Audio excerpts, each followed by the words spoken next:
Hello' friends, মোৰ নাম স্বামী, মোৰ ঘৰ দৰং জিলাৰ চিপাঝাৰত। মই গুৱাহাটীৰ আমিনগঞ্জস্থিত এখন ব্যক্তিগত হস্পিটেলত কৰ্মৰত। ইউটিউবৰ এইটো মোৰ প্ৰথম ব্লগ ভিডিঅ'। যদি কিবা ভুল ভ্ৰান্তি হয় আপোনালোকে ক্ষমা কৰিব। বিশেষ নাজানো ইউটিউবৰ বিষয়ে কেনেকৈ ব্লগ বনাব লাগে, কি কৰিব লাগে, কিন্তু এটা সৰু প্ৰচেষ্টা কৰিছোঁ।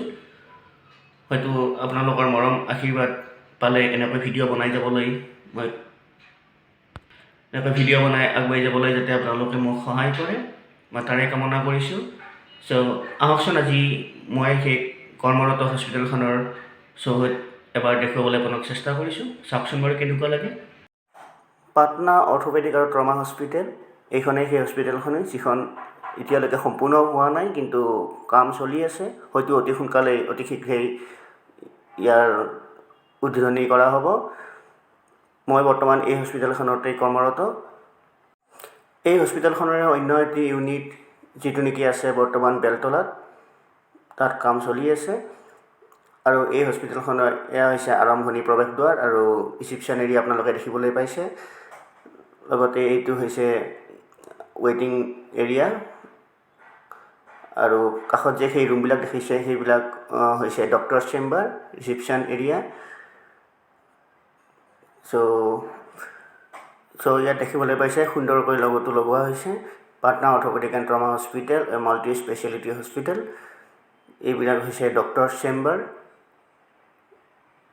এই হস্পিটেলখনত আপোনালোকে সকলোখিনি সা সুবিধাই উপলব্ধ কৰিব। য'ত অৰ্থপেডিক চাৰ্জাৰীৰ কাৰণে আজিকালি দেখা যায় বহুতো লোক পাটনালৈ যায়, বা আমাৰ অসমৰ পৰাই বহুতো লোক আমি নিজেই দেখিছোঁ। সেই পাটনাৰ দৰে সেই উন্নতমানৰ চিকিৎসা এতিয়া গুৱাহাটীতে উপলব্ধ। এয়া ফাৰ্মাচী সুন্দৰকৈ বনাই উঠা হৈছে।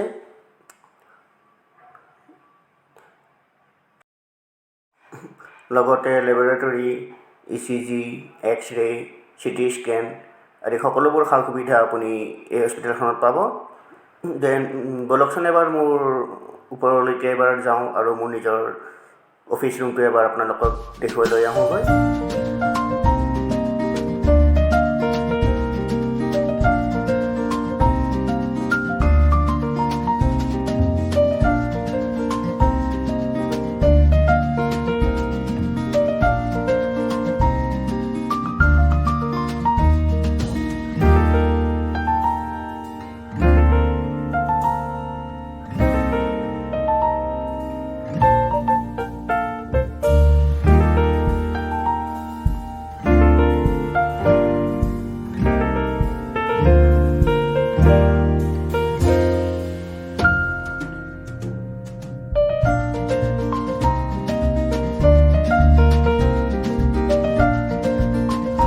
এতিয়ালৈকে তেনেকৈ বিশেষ ৰিক্ৰুটমেণ্ট এই হস্পিটেলখনত আৰম্ভ হোৱা নাই। তথাপিও আমি যি 4-5জন কেইজনমান ব্যক্তি আছোঁ ইয়াতে, গোটেইখিনি মিলি আজি এটা ইয়াতে খানা খালোঁ। জাষ্ট 31 ডিচেম্বৰৰ চেলিব্ৰেশ্যন বুলিয়েই ক'ব পাৰি।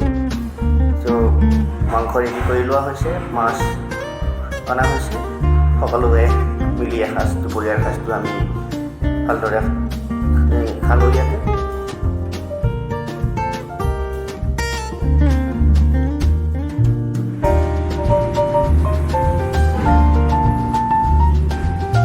তাৰমানে মোৰ ভিডিঅ'টোৰ অলপ প্ৰব্লেম হৈছে। মই যে এইমাত্ৰ উঠি আনিলোঁ, এইটো নুঠিলতো।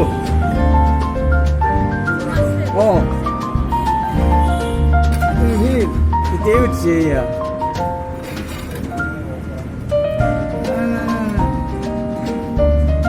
এয়া মাছৰ চচ্চৰি, আমাৰ দালি ধনিয়া দিয়া আছে। এই মামীক দেখাব লাগিব, মামাই বনাই আছে না কি কয় মামা? মামীৰ নম্বৰটো আহিলে থাকবি দিলোঁ।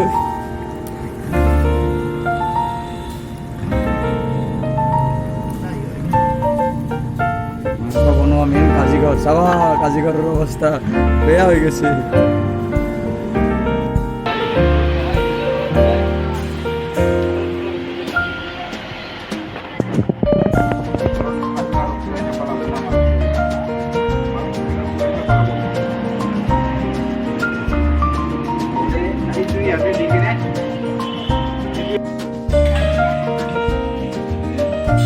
দেখি নি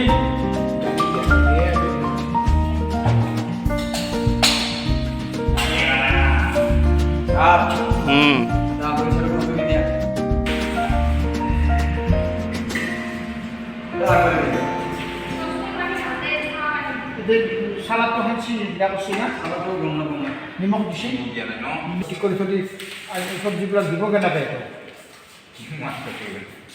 মাছটো